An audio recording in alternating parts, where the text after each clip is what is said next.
kailangang isilang muli ang isang tao dahil yung espiritu ng tao ay patay. Ngayon ang tanong, ano po ang kalagayan ng taong may patay na espiritu? Sabi po niya sa aklat ng Galacia, mababasa niyo po yan.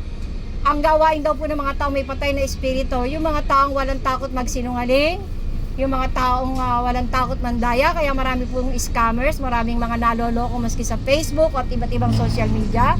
Yung mga taong palamura, yung mga taong mga walang kalinga sa magulang, mga walang utang na loob, mga lapastangan, magulang na kumalinga at kumupkup sa kanila hanggang sa sila'y nakapagtapos, ng mga nagkatrabaho at nagkaasawa, bumuti ang buhay, ayaw ng kalingain ng kanilang mga magulang.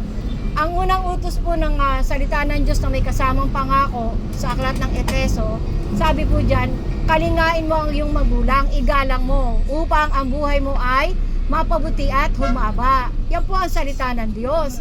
Kaya po mahalaga na kalingain niyo po at pagpalain ang inyong mga magulang. Ano pa ang kalagayan ng mga tao may patay na espiritu? Sila po yung mga tao na naglalaseng, nagsusugal, nagsisigarilyo. Ang katawan po ng tao, templo ng banal na espiritu yan. Kapag ka po yan ay nagsigarilyo, magkakaroon siya ng sakit. Pwedeng masira ang kanyang baga. Kaya napakahalaga po na maunawaan ang salita ng Diyos. Yung po mga nagdodroga, yung pong kalagayan naman po natin ngayon sa kasalukuyan ng ating gobyerno. Nakita po natin hantaran ng korupsyon. Ba't nila ginagawa yan? Kasi patay ang kanilang espiritu.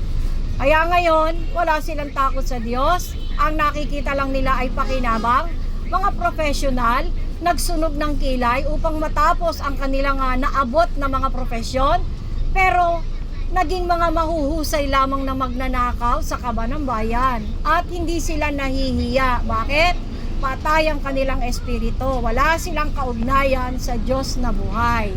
Ano pa ang kalagayan ng mga tao may patay na espiritu? Mga mainggitin. Kapag ang tao naiinggit, hindi niya naman alam na naiinggit siya, pero naiinis siya dun sa tao. Ayaw niyang marinig ang pangalan ng taong yan. Nagsasalita siya ng hindi maganda doon sa tao, sinisiraan niya. Bakit? Naiinggit siya, hindi niya alam. Dahil ang tingin niya, nasasapawan siya, mas magaling sa kanya.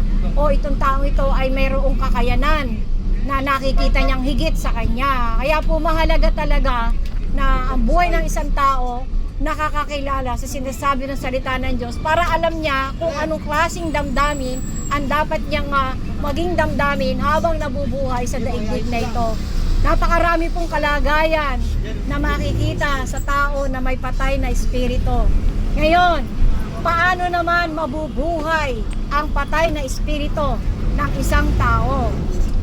Tulad po ng sinabi ko, kinakailangan po pumunta ka sa salita ng Diyos dahil ang salita ng Diyos ay buhay. Humihinga, tumitibok, pumipintig sa kaloob-looban ng buhay ng tao.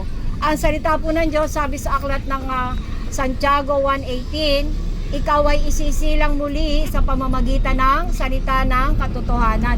Salita po ng katotohanan ang magsisilang sa iyo. Ang isang tao, pagka siya ay sanay at bihasa sa pagsisinungaling, sabi ng Panginoong Hesus, sa ayaw at sa gusto niya, ang tatay niya ay si Diablo. Ang sakit po niyan talaga.